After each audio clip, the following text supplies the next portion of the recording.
بسم الله الرحمن الرحيم. நாம் எல்லாம் இந்த ரமலான் மாதத்தை முழுமையாக அடைந்து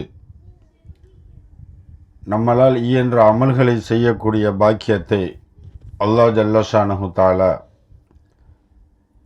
நமக்கு தந்ததற்காக அல்லாஹ் ஜல்லஷானஹு தஆலா அவனுக்கு நாம் மிகவும் அதிகமாக அதற்காக நன்றி செலுத்தக்கூடியவர்களாக நாம் இருக்கிறோம். ஏன் அப்படின்னா, இந்த ரமலானை அடைவது என்பது எல்லோருக்கும் கிடைக்கக்கூடிய ஒரு பாக்கியம் அல்ல. இந்த உலகத்தில் முஸ்லீமாக பிறந்து மார்க்கத்தை ஏற்று வாழக்கூடிய எத்தனையோ மக்களும் கூட இந்த ரமலானை பேணுவதில்லை. இந்த ரமலானில் என்ன அமல்கள் செய்ய வேண்டுமோ அவைகளை செய்வதில்லை. காரணம் என்ன அப்படின்னா, பிறந்தது இஸ்லாம், ஆனால் அதை பற்றி எதுவுமே அறியாதவர்களாக, அந்த மகத்துவம் தெரியாதவர்களாக வாழ்ந்து கொண்டிருக்கிறார்கள். ஆனால் நம்மை இஸ்லாமிய மார்க்கத்தில் பிறக்க வைத்து அதனுடைய விளக்கங்களை விளங்க வைத்து அதன்படி வாழக்கூடிய பாக்கியம் தந்ததற்கு அல்லாஹுக்கு இன்றும் நாம் இன்னும் அதிகமாக நாம் என்ன செய்யணும்? ஷுக்குர் செய்யணும். பெருமைமிக்கவர்களே, ஒரு ரமலானுடைய பாக்கியம் என்னவென்பதை நம்மிலும் ரமலானை பேணக்கூடியவர்களும் தொழுகக்கூடியவர்களும் விளங்காத சில விஷயங்கள் இருக்கு. அதற்குத்தான் இந்த ஒரு ஹதீஸை நான் உங்களுக்கு சொல்கிறேன். பெருமானார் ஸல்லல்லாஹு அலைஹி வஸல்லம் அவர்கள் ரமலான் வருவதற்கு 2 மாதங்களுக்கு முன்பே ரமலானை வரவேற்க ஆரம்பித்து விடுவார்கள். பெருமானார் ஸல்லல்லாஹு அலைஹி வஸல்லம் அவர்கள் கேட்கும் துஆ என்ன அப்படின்னா, அல்லாஹும்ம பாரிக் லனா ஃபீ ஹாதா ரஜப வ ஷஅபான் வ பல்லிக்னா ரமலான். யா அல்லாஹ், இந்த ரஜப் மாதத்தில் எங்களுக்கு பரக்கத் செய்வாயாக, ஷாபான் மாதத்தில் எங்களுக்கு பரக்கத் செய்வாயாக, ரமலானில் பரக்கத் செய்வாயாகன்னு கேட்கல, அதை அடையக்கூடிய பாக்கியத்தை எங்களுக்கு தருவாயாக அப்படின்னு கேட்குறாங்க. அப்படின்னா என்ன அப்படின்னா, ரமலானில் ஏற்கனவே அல்லாஹ் அருள்களை பரக்கத்தை அள்ளி வீசியிருக்கான்னு அர்த்தம். அந்த ரமலானே பரக்கத் செய்யக்கூடியது தான். அந்த ரமலானே மனிதர்களுக்கு அருள்களை அள்ளி பொழியக்கூடியது தான். அப்படிங்கிறனால தான் பெருமானார் ஸல்லல்லாஹு அலைஹி வஸல்லம் அந்த மாதத்தில் ரமலான் மாதத்தில் பரக்கத் செய்வாயாகன்னு கேட்கல, ரமலான் மாதத்தை அடையக்கூடிய பாக்கியத்தை தருவாயாக, அதை அடையிற பாக்கியம் எனக்கு வந்தாலே போதும், எனக்கு எல்லாமே கிடைச்சிடும் அப்படிங்கிறது தான் அதனுடைய அர்த்தம். பெருமைமிக்கவர்களே, இதற்கு நாம் தோதுவாக ஒரு ஹதீஸை பார்க்கலாம் அப்படின்னா, தல்ஆத்திபுனு உபைதுல்லா ரலியல்லாஹு தஆலா அன்ஹு அவங்க சொல்கிறாங்க,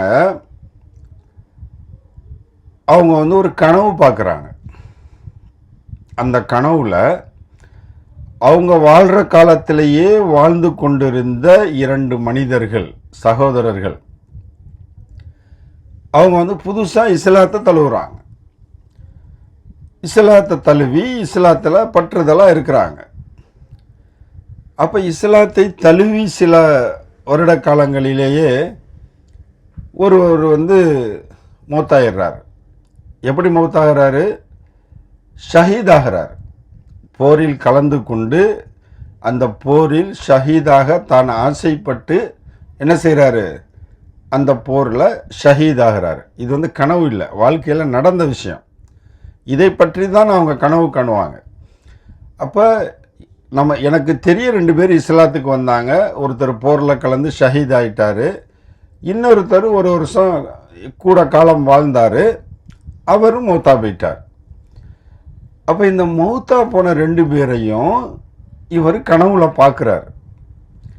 எப்படி பார்க்குறார் அப்படின்னா, சொர்க்கத்திற்கு நுழைவதற்காக அந்த 2 பேரும் இந்த தல்ஹத் இப்னு உபைதுல்லா ரலியல்லாஹு தஆலா அன்ஹு அவர்களும் 3 பேரும் சொர்க்கத்தினுடைய வாசல்ல காக்க வைக்கப்பட்டிருக்காங்க. சொர்க்கத்தின் கதவு திறந்தோன்னா உள்ளே போகிறதுக்கு. அப்போ அங்கிருந்து ஒரு மலக்கு வர்றார். மலக்கு வந்து யாரை முதல்ல சொர்க்கத்துள்ள கூட்டிகிட்டு போகிறார் அப்படின்னா, இரண்டாவதாக மூத்தா போனார்ல, முதல்ல போரில் கலந்து ஷஹீத் ஆகினார், அவரை கூட்டிகிட்டு போகல. ஷஹீதுங்களுடைய மருத்தபா என்ன, அதனுடைய சவாபு என்னங்கிறது சொல்லி நம்ம தெரிய வேண்டியதில்லை.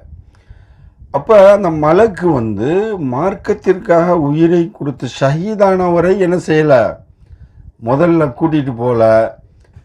பின்னாடி ஒருத்தர் மூத்தா போனார்ல, அவரை கூட்டிகிட்டு போகிறாங்க. அப்போ இவருக்கு ரொம்ப ஆச்சரியமாக இருக்குது. என்னடா, ஷஹீதானவங்க தானே முதல்ல சொர்க்கத்தில் நுழையணும், எல்லாம் அவங்களுக்கு தானே அப்படிப்பட்ட சொர்க்கத்தை வாக்களிக்கிறான் அப்படின்னு அவர் ஆச்சரியமாக பார்க்குறாரு. ரெண்டாவது தடவை கொஞ்ச நேரம் கழிச்சு ரெண்டாவது தடவை வர்றாங்க. ரெண்டாவது வந்து அந்த ஷஹீதான மனிதனை சொர்க்கத்து உள்ளக்க கூட்டிகிட்டு போகிறாங்க அந்த மலக்கு. அப்போ இவர் நினைக்கிறாரு, சரி மூணாவது நம்ம தான் அப்படின்னு. அப்படி நினச்சிருக்கும் போது அவர் என்ன செஞ்சிடறாருன்னா முழிச்சிடுறார். முழிச்சிட்டு இந்த கனவை நினச்ச அவருக்கு சரியான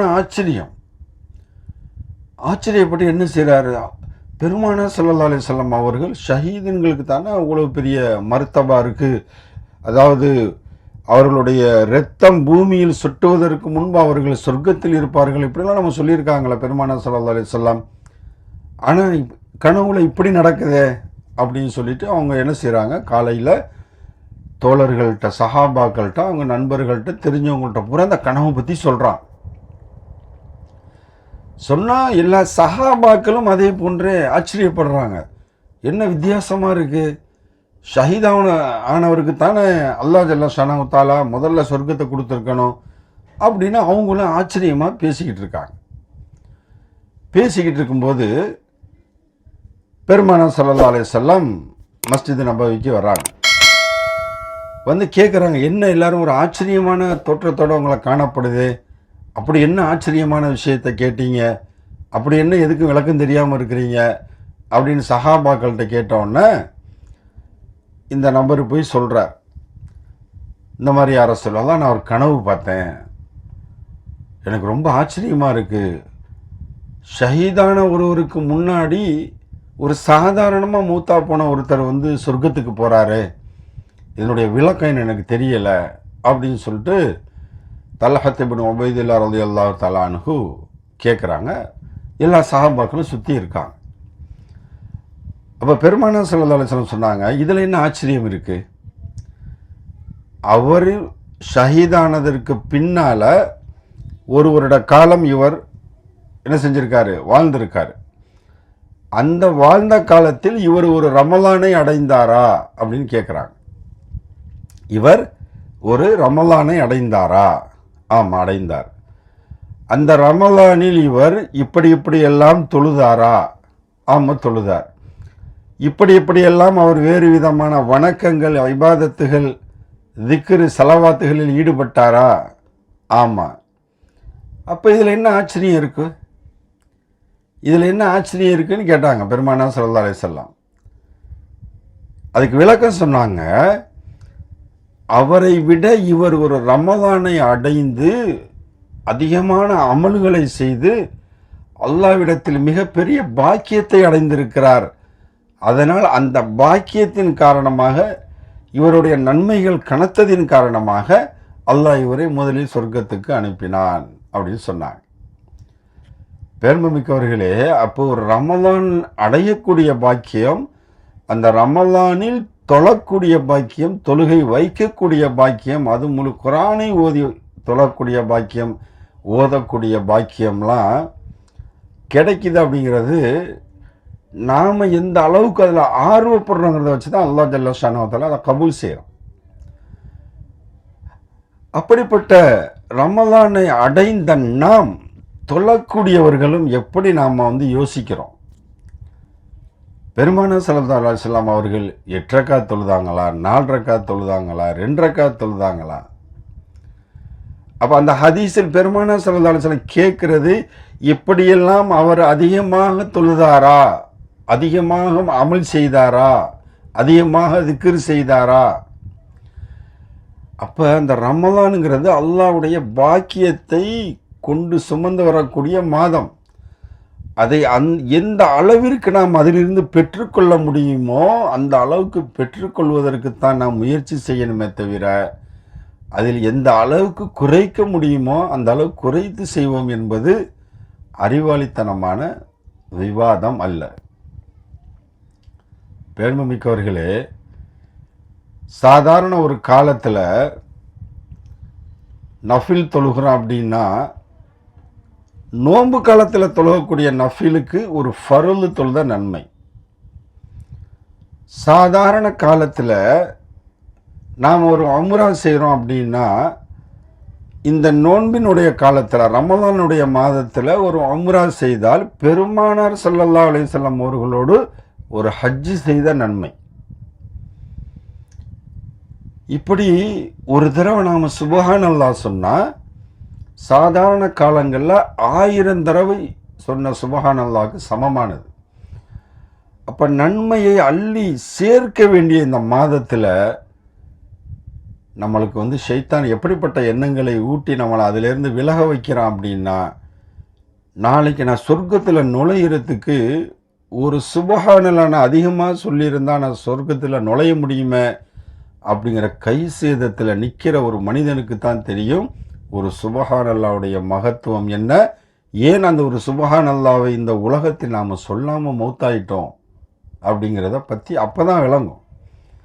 அதனால் பெருமைமிக்கவர்களே, நாம் சொர்க்கத்துக்கு போகிறதுக்கு எவ்வளோ நன்மை அப்படிங்கிறதை விட எந்த அளவிற்கு அல்லாஹ்வுடைய நேசத்தை அடைகிறோமோ, அல்லாஹ்வுடைய கருணையை நேசித்து நாம் இந்த உலகத்தில் அமல் செய்கிறோமோ, நம்ம வாழ்கிறோமோ, அதை வைத்து தான் சொர்க்கத்துக்கு போகிற பாக்கியம் கிடைக்கும்.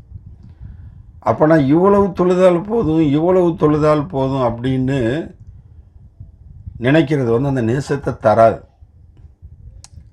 நம்மளுடைய மனைவிக்கே காசை பத்தியும் பத்தாமல் நீங்கள் அப்படியே கணக்கு பார்த்து கொடுக்கத்தா அந்த மனைவிக்கு அந்த கணவன் மேலே நேசம் இருக்காது.